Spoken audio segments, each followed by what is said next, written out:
Let me start with this. I would always rather pass on somebody that's expensive than pay for somebody and regret it for years.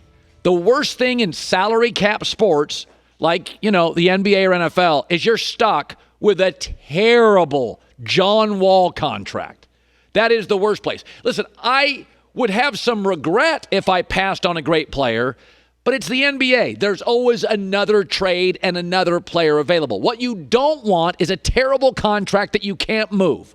The Houston Rockets, who have a real smart general manager, had to move off a very good player yesterday, Clint Capela, who gives you a ton of easy baskets. He's a big guy who can run. He can defend the rim, and now they're the world's shortest basketball team. And why did they move off him?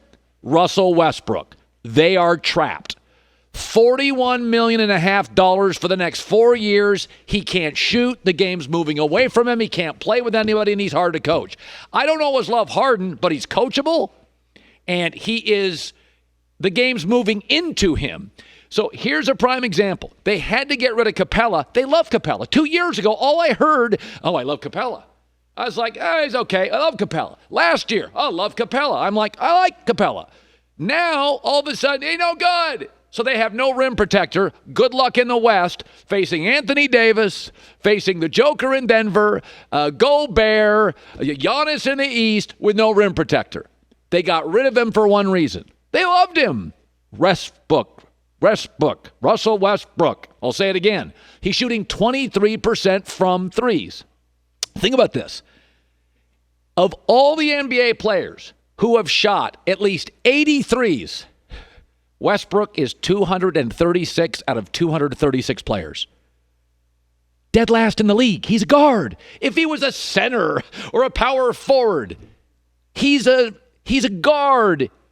He is lower than Markelle Fultz, who 2 years ago forgot how to shoot. If I was Markelle Fultz and my microphone was the basket, he couldn't hit it. He's last and won't stop shooting and doesn't play with anybody, and he's uncoachable. Listen, I've been tough on 4 athletes in my broadcasting career in the last decade. Melo, Baker, Tebow, Westbrook. I'm 4 for 4. I don't go hard against the guy unless I know I'm right. I was right 7 years ago. I was right 5 years ago. I was right a year ago, and I'm right today. It is an unmovable, awful contract. For the record, Oklahoma City was 6th last year with Westbrook. They're a bunch of babies. They're in diapers. They're 6th again this year. And Houston was way better without him. Now they're worse, and Capela's gone. And they loved Capela. All I heard for the last 3 years, all the time they put into Capela, all the scouting, they develop him, the coaching. Do you know how much time Houston put into Clint Capela? All the easy baskets, all the rim protection, gone because he can't shoot. That's a fair knock, but it's okay. I'm okay if you have a big who can't shoot. If he rebounds, he gets you easy baskets. You can have one of those guys, but you can't have 2, and you certainly can't have Westbrook shooting 23% from threes. He's gotten worse. Not sure how it's possible. He has. So in sports, yes, I would regret not spending big money for a great player. But there's always another player out there. I mean, take out Patrick Mahomes. You can replace. There's always another great quarterback or two out there. There's somebody that can win you games. Kirk Cousins can win you games. But what you don't want in the NBA is a bad contract that you can't move. You can't move John Wall's deal. You can't move Westbrook's deal now. And I've been right on this. I got nothing against him. But don't tell me you love Capela for 2 years and now you're moving him. If you can't defend the 10 against Anthony Davis and the Joker and Giannis, they're just an Embiid if you played him in the playoffs eventually. You can't be as short as Houston is today. You can't have P.J. Tucker as your 5. So it's nothing against Russell Westbrook. It really isn't.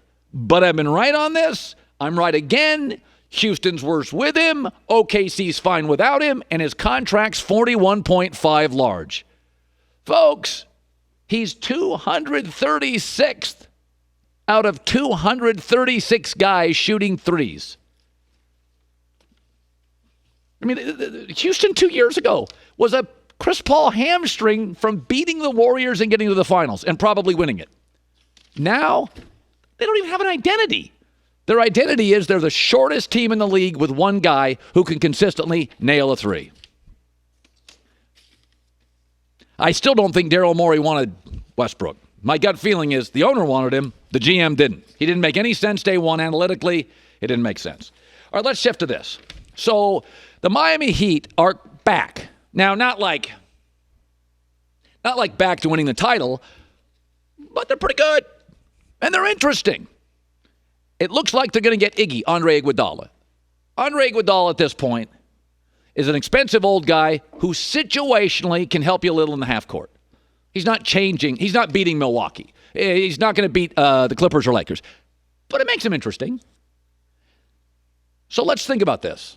Pat Riley is as smart as any current basketball executive in the world. It took him 6 years post-LeBron to just get interesting in Miami. And this is what I've said about the Lakers and Kyle Kuzma. Be very careful. Be very careful trading Kyle Kuzma. So when you get LeBron, and this is what's happened in Cleveland twice, in Miami, and the Lakers, you have to get rid of all the young guys, and you get all these veterans who can win now, and then LeBron leaves you, and you are a mess.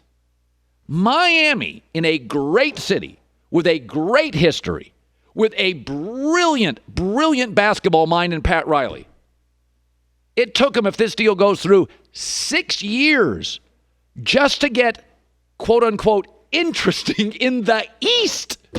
In the East. That's why I say, I don't think the Lakers win it this year. I think they're really, really good. Lose to the Clippers. And they would lose to Milwaukee. Probably. And if they don't, then LeBron's a year older. I mean, Rondo's on life support. Dudley's on life support. Dwight Howard's, come on. And LeBron's now in his 18th year. And you trade Kuzma and you got no fresh legs. Fresh legs don't win you the title. But if you go last year and look at Toronto, Fred VanVleet, having some young guys around. Siakam's obviously a very good player. But this idea that you can just go old, older, oldest. The Lakers at one point said they wanted Andre Iguodala. Really? Another old, expensive guy? So Doug Gottlieb always says this about LeBron. We know he's great. But man, when you cater to his every wish, and they did in Miami, and they did in Cleveland, and they are in Los Angeles, sometimes he leaves, and it is a decade, if you can even do that, to clean it up. One of the things we give credit to LeBron for, guys that love LeBron like you and Nick Wright and others. Hey, when he leave, look at the record for the Cavs when he left. Look at the record for the Heat when he left. Part of it is that's who LeBron is. Like, you try and create everything to be perfect for him, and when he leaves, it's like the kid that comes over to your house, and every time he comes over to your house, right, somebody ends up being sick or the playroom's messed up, and you're like, what happened? They're like, well, LeBron was here. This is what happens. LeBron's a lot of fun, and everybody has a good time, and then when he leaves, everything is a mess. By the way, I'm a parent. That's his best analogy ever. That really happens all the time. So, and I will say this about Miami. Not only did it take Pat Riley in a great city with a great owner and great history, and by the way, Spoelstra's a great coach. A lot of you fans bang on him. This is one of the few teams in the NBA that plays defense every night. So Spoelstra's a great coach. He really is. He's a top 5-6 coach in the league. Riley's a genius. Mickey Arrison's a great owner. It's an amazing basketball city. It's got a great basketball culture. It's in a state with no state tax. You look out your door, it's aqua water in the winter. It is great. And it took him 6 years, if this deal goes through, to get interesting. Cleveland twice has never recovered without LeBron. They've never recovered. So just be very careful about trading Kyle Kuzma for another old guy. Because if the Lakers don't win it this year, next year is what? Who do you have? You spend so much time scouting and drafting and developing Kyle Kuzma. Ship him off. Have you noticed Brandon Ingram now in New Orleans? Having a hell of a year. You put a lot of time into Brandon Ingram, got no payoff, and it's New Orleans that gets all the payoff. LeBron's not lasting forever. This team in LA is good enough to win now. I don't think they will, but the Lakers are good enough to win now. Let's keep the one young player, the one pair of 26 minutes a night fresh legs at 6'8" that can still hit an occasional three. Keep Kuzma. Coming up next. By the way, on Miami, it should be noted, they're interesting. They're not going to win the championship, but they're really overachieving. They have 2 undrafted players on their team now playing big minutes. Starters. They have two. It just shows you how good a coach Spoelstra is. So Miami, it took 6 years to get interesting. Two of their starters are undrafted, so they're massively overachieving.